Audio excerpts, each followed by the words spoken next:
Oke, kembali lagi di So Jadi Pandit. Dan kali ini gue akan membahas tentang isu yang beredar di mana eh,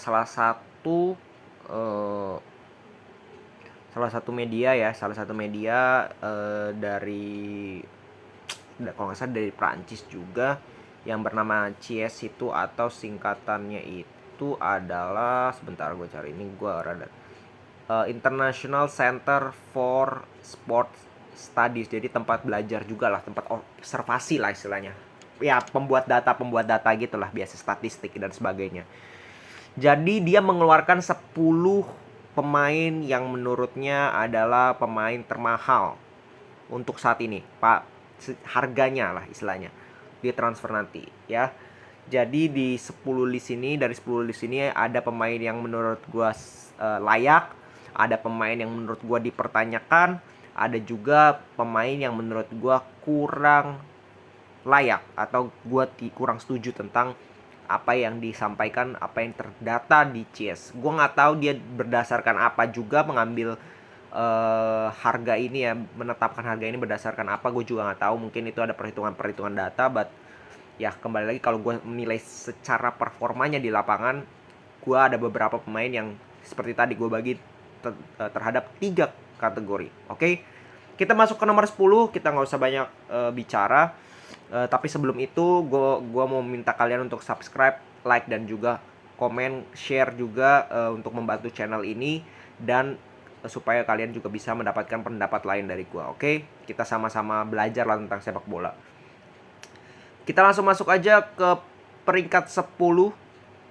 Itu adalah dengan harga 109,5 euro. 100,95 juta euro atau 93,5 juta pound sterling. Itu dihargai kepada Ferran Torres. Nah, ini masuk ke kategori kurang setuju. Ya, gue kurang setuju tentang pemilihan Ferran Torres. Bukan karena dia pemain Barca ya, gue fans Madrid. Bukan sama sekali. Tapi kalau lu nilai secara objektif, lu fans Barca pun, lu bisa melihat bahwa Ferran Torres ini tidak memenuhi ekspektasi. Dia dibeli 55 juta loh. Dia bukan free transfer seperti Dani Alves, Aubameyang maupun Adama dipinjemin atau dia pinjem. Bukan, ini dibeli 55 juta. Di paruh musim pertama kebanyakan cedera di City, nggak bisa ngapa-ngapain juga. Masuk ke Barca penampilannya juga naik turun. Jadi nggak bagus-bagus amat. Nggak bagus malah kalau gue bilang. Kemarin di timnas Spanyol juga jelek penampilannya. Banyak buang peluang nih orang. Jadi untuk harga 109 juta euro ini, aduh, terlalu apa ya, kalau menurut gue terlalu mahal gitu. Untuk pemain yang pantasnya ya memang seperti yang Barcelona beli, 55 juta, 50 juta ke bawah lah menurut gue. Itu yang harga yang menurut gue pantas untuk Ferran Torres. Yang kedua, peringkat 9 itu ada Ruben Dias, Manchester City, dengan harga 109,6 juta euro atau 93,6 juta pound sterling. Ini juga menurut gue kurang layak. Kenapa? Kalau ini dilakukan, data ini berdasarkan musim lalu, gue sangat setuju karena performanya bagus, menjadi andalan di lini belakang dari Manchester City. Tapi di musim ini, Ruben Dias ini kebanyakan cedera. Lebih banyak cedera daripada bermain, dan ketika bermain pun tidak selalu bermain bagus. Kebanyakan Laporte dan Stones yang saling berjibaku musim ini bahu-membahu untuk mengawal pertahanan dari Manchester City. Jadi menurut gua harga yang diberikan kepada Ruben Dias ini terlalu tinggi. Mungkin kalau harganya sekitar 60-70 juta gua masih bisa terima. Tapi kalau sampai 109 juta euro ini terlalu mahal kalau menurut gua. Terus kita ke Luis Diaz. Luis Diaz 110 juta euro atau 94 juta pound sterling. Nah, ini menurut gua ini termasuk yang layak. Karena kalau kita fair, Luis Diaz ketika dia masuk ke Liverpool, ketika dia menjadi pemain yang sangat penting, bahkan menjadi pemain inti, menggeser posisi dari Diogo Jota. Ya, kita tahu sendiri Diogo Jota pernah menjadi bagian dari trio bersama dengan Salah dan juga Mane. Tapi semenjak Luis Diaz datang, dia bisa merebut satu posisi di sebelah kiri, bahkan bisa menggeser Mane harus ke tengah Artinya Mane kehilangan posisi aslinya sebagai winger, dia harus merelakan posisinya untuk Luis Diaz dan dia menjadi second striker lah istilahnya, false nine. Nah, Luis Diaz 110 juta euro ini menurut gue layak. Karena bagaimana dia masih muda, dia juga masih sangat potensial ke depannya di paruh musim kedua ini dengan Liverpool bisa memberikan efek yang sangat luar biasa untuk Liverpool dan dia bisa menjadi salah satu pemain penting. Ini menurut gue sangat layak. Dan pada saat dia di Kolombia, gue ingat banget di Copa America, ini pemain yang salah satu yang gue sorot. Ini pemain benar-benar sangat merepotkan lini pertahanan dari lawan-lawannya. Ya, jadi ini pemain yang cukup potensial, 110 juta sangat layak untuk pemain ini. Nomor 7 ada Frankie de Jong dengan 112,5 juta euro atau 96,1 juta pound sterling. Nah, ini juga gue pertanyakan. Ini gue tidak bilang tidak layak, tapi gue pertanyakan. Kenapa? Karena Frankie de Jong penampilannya semenjak di bawah Xavi pun itu sangat menurun. Apalagi di musim ini sangat menurun. Tidak seperti Frankie de Jong yang kita kenal di Ajax. Ya, itu Frankie de Jong yang luar biasa. Tapi ketika dia pindah ke Barcelona, di Koeman ya so-so lah. Stabil tapi tidak naik juga. Tapi di bawah Xavi perannya berbeda. Dia suka dia sampai ada isu bahwa dia ingin bukan ingin pergi sih, maksudnya dia akan dijual karena harganya dan sebagainya, dia tidak cocok dengan posisinya. Jadi penampilan pun tidak wow pada saat dia bermain di timnas Belanda maupun di Ajax waktu itu di posisi aslinya dia. Jadi untuk 112,5 juta ya agak dipertanyakan. Mungkin 80-90 juta itu lebih layak lah untuk Frankie de Jong. Tapi kembali lagi, ini bukan gue bilang tidak layak ya, tapi gue pertanyakan lah. Mungkin sedikit lebih mahal, sedikit agak kemahalan. Oke, kita langsung ke peringkat 6. Itu ada Phil Foden, pemain muda dari Manchester City, 124 juta euro atau 105,9 juta pound sterling. Ini juga menurut gue tidak layak, kurang layak karena kita tahu City ini kan selalu bermain dengan pemain yang berbeda-beda. Ya, tidak ada satu pemain yang mendapatkan jaminan pemain utama. Mungkin Kevin De Bruyne. Sisanya itu selalu dirotasi oleh Pep. Dan peran dari Phil Foden ini menurut gue tidak lebih bagus daripada pemain-pemain lainnya di City. Ya, di City itu mungkin pemain yang menurut gue sangat menonjol itu mungkin Kevin De Bruyne. Sisanya itu sama rata perannya. Mereka punya perannya masing-masing dan mereka menjalankan perannya itu dengan baik. Tapi sisanya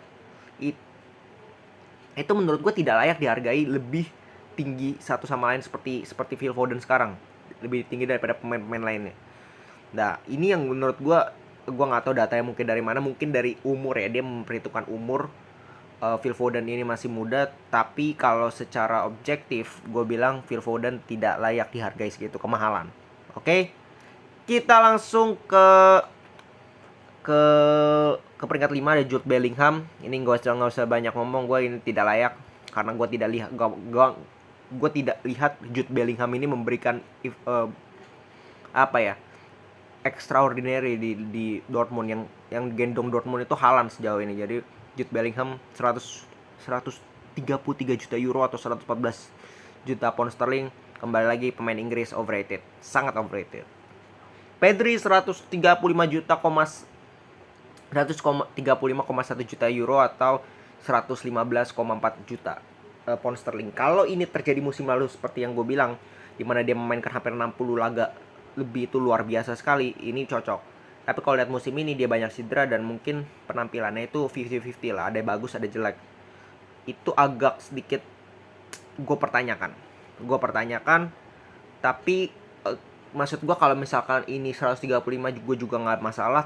Kalau ini misalkan cuma 100 maybe, itu gue juga tidak heran karena performa Pedri tidak terlalu stabil musim ini karena banyaknya match yang dia mainkan musim lalu itu pemerkosaan terhadap Pedri lah istilahnya. Di musim ini dia jadi tidak bisa bermain sebagus musim lalu lah, sekonsisten musim lalu, sefit musim lalu. Oke, kita ke peringkat 3 itu ada Erling Braut Haaland. Ini menurut gue sangat cocok juga karena kita kembali lagi melihat bagaimana perannya di Dortmund, dan ketika tidak ada Erling Braut Haaland di Dortmund, ini tim mediocre banget, asli mediocre banget. Jadi perannya Erling Braut Haaland 150,9 juta euro atau 130,4 juta pound, pound sterling ini sangat layak. Bahkan kemarin kan ditebus cuma 60 juta. Jadi ini benar-benar harusnya harganya ya segini gitu Haaland.